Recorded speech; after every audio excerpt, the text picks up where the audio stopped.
Audio Jungle.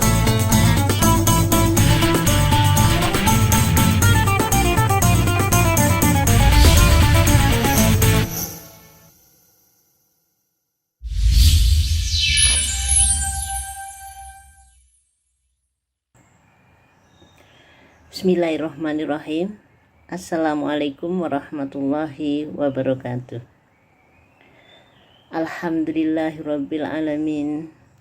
Wa bihi nasta'inu ala umuri dunya waddin. Wassalatu wassalamu ala asrofil anbiya'i wal mursalin sayyidina wa maulana Muhammadin. Amma ba'du.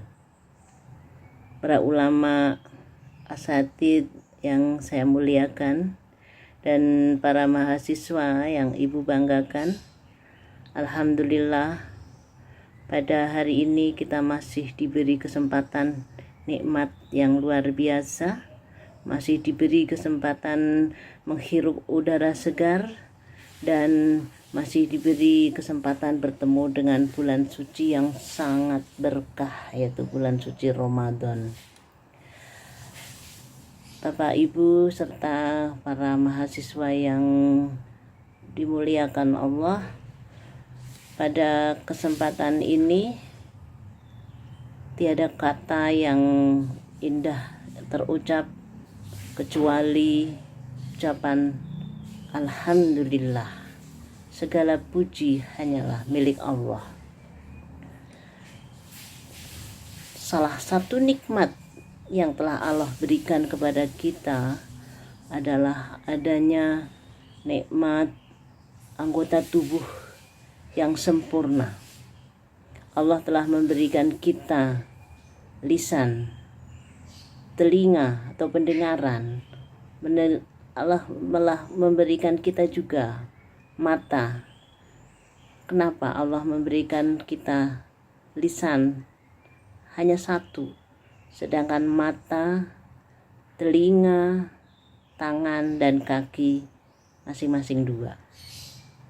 Tentu saja ada nilai, ada pesan moral yang Allah berikan kepada umatnya untuk kita renungkan bersama. Terinspirasi dari nikmat lisan ini, izinkan pada kesempatan yang sangat baik ini saya akan menyampaikan sebuah topik sebagai pengingat diri kita semua, terutama diri kami sendiri, yakni akan berbicara tentang puasa dan berbahasa santun. Sebagaimana marak di dunia medsos atau dunia maya pada akhir-akhir ini yang sering disebut dengan hoax atau berita yang tidak benar, berita yang tidak valid, berita yang tidak sahih. Itu semua bisa terjadi. Mengapa? Lalu apa hubungannya dengan topik yang akan kita bahas, atau berbahasa santun dengan puasa? Berikut ini akan kita bahas sedikit terkait dengan berbahasa santun. Sesuai dengan topik yang diberikan kepada saya, puasa dan berbahasa santun, pada kesempatan ini saya tidak akan membahas tentang puasa karena bukan ahlinya, tetapi mari kita bahas bersama tentang berbahasa santun. Apa itu bahasa santun? Kriterianya seperti apa? Sehingga setidaknya akan menjadi motivasi pada diri kita agar dalam berkomunikasi terhadap sesama akan memberikan sebuah nilai, sebuah manfaat, tetapi bukanlah sebaliknya madarat. Ibu, Bapak, serta para mahasiswa yang dirahmati Allah,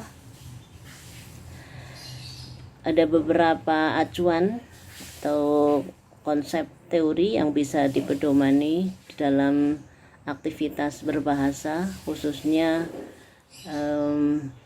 dalam santun berbahasa. Saya kutip salah satunya dari pendapat W. Norris yang menyatakan bahwa agar bibir kita tidak terpeleset, agar harga diri kita dalam hal berkomunikasi dengan sesama tidak terpeleset, hendaknya ada 5 hal yang mesti diperhatikan dengan baik.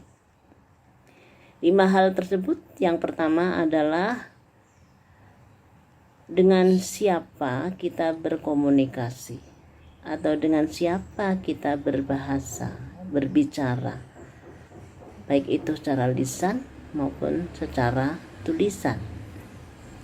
Kemudian yang kedua, apa atau konten yang dibicarakan atau apa yang menjadi bahan pembicaraan.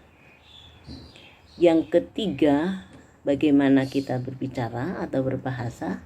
Dan yang keempat, kapan pembicaraan itu kita lakukan. Dan yang kelima adalah situasi apa yang kita bicarakan, atau pada situasi apa kita berbicara, pada situasi apa kita berkomunikasi.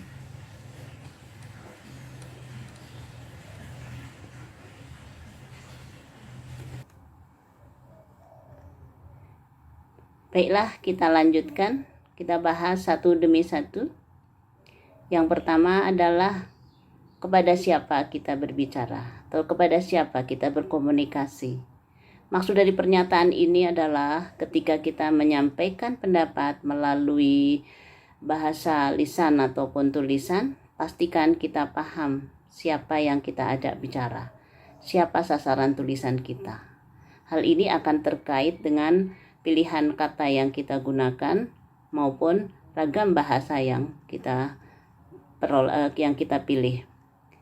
Misalnya ketika kita berbicara dengan orang yang lebih tua dari kita, entah tua keilmuannya atau dari segi kepengalamannya maupun tua usianya, tentu saja bahasa yang kita gunakan berbeda. Pilihan kata yang kita pakai berbeda dengan pilihan kata yang kita gunakan saat berbicara dengan orang yang lebih muda atau bahkan anak-anak kita. Inilah ciri kesantunan yang pertama. Selanjutnya, ciri yang kedua adalah konten pembicaraan, isi pembicaraan. Hal yang perlu diperhatikan dalam memilih isi pembicaraan, di samping pastikan isi yang disampaikan adalah benar atau sahih, yang perlu diperhatikan adalah tujuan dari informasi atau tujuan dari berbahasa kita. Pastikan ketika kita berbicara atau kita menulis sesuatu yang penting, bukan sebaliknya, yang penting menulis, tetapi harusnya tulislah yang penting. Kemudian tujuan dari tulisan itu pastikan jelas. Jangan sampai kita menulis tanpa tujuan. Karena Rasulullah berpesan, hendaknya kita atau sebaik-baik manusia adalah yang bermanfaat bagi sesama. Khairun nasi anfa'uhum linnas. Masih bicara pada konten atau isi pembicaraan, kita ingat juga hadis Rasulullah yang menyatakan bahwa man kana yu'minu billahi wal yaumil akhir falyaqul khairan aw liyasmut. Bahwa bagi atau barang siapa beriman kepada Allah dan hari akhir, maka berbicaralah yang benar atau lebih baik diam. Nah, ini senada dengan santun berbahasa, kriteria santun berbahasa yang kedua. Selanjutnya, kriteria santun berbahasa yang ketiga adalah bagaimana kita berbicara atau bagaimana kita berbahasa. Maksudnya, perilaku pada saat kita berbahasa perlu memperhatikan media bahasa itu sendiri. Ketika kita berbicara langsung akan berbeda dengan ketika kita berbicara melalui telepon atau berbicara melalui tulisan, misalnya WhatsApp atau SMS, atau misalnya melalui Twitter. Dalam konteks ini, yang perlu kita gunakan ketika kita menulis pesan atau berbahasa tidak langsung berbahasa melalui bahasa tulisan, pastikan bahasa tersebut tidak menimbulkan persepsi yang berbeda bagi komunikan atau bagi yang kita ajak bicara. Beda halnya ketika kita berbicara secara langsung. Maka ketika ada berbeda pendapat atau berbeda persepsi, kita langsung bisa klarifikasi. Namun kalau dalam berbahasa tulis bisa menimbulkan pemahaman yang berbeda. Ini yang perlu diperhatikan. Dalam bahasa tulis tentu saja pastikan dengan menggunakan tanda baca yang benar agar tidak terjadi kesalahpahaman. Kemudian berikutnya, jika Bapak Ibu berbahasa atau santunan berbahasa yang berikutnya adalah situasi atau pada saat apa kita berbicara. Misalnya pada situasi yang khusyuk, pada saat sedang berdoa atau sedang bahasa yang digunakan oleh para khotib Jumat atau khotib Hari Raya Idul Fitri ataupun Hari Raya Idul Adha, tentu saja berbeda dengan bahasa yang digunakan oleh para dosen saat mengajar di kelas. Ini adalah situasi yang membedakan, yang perlu diperhatikan dalam hal kesantunan berbahasa. Kemudian yang terakhir adalah pada konteks apa kita berbicara. Bahasa Jawa atau dalam budaya Jawa dikenal yang disebut dengan istilah empan papan.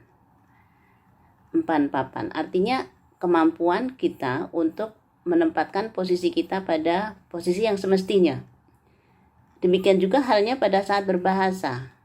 Kita mesti cermat dan lihai menempatkan diri sesuai dengan posisinya.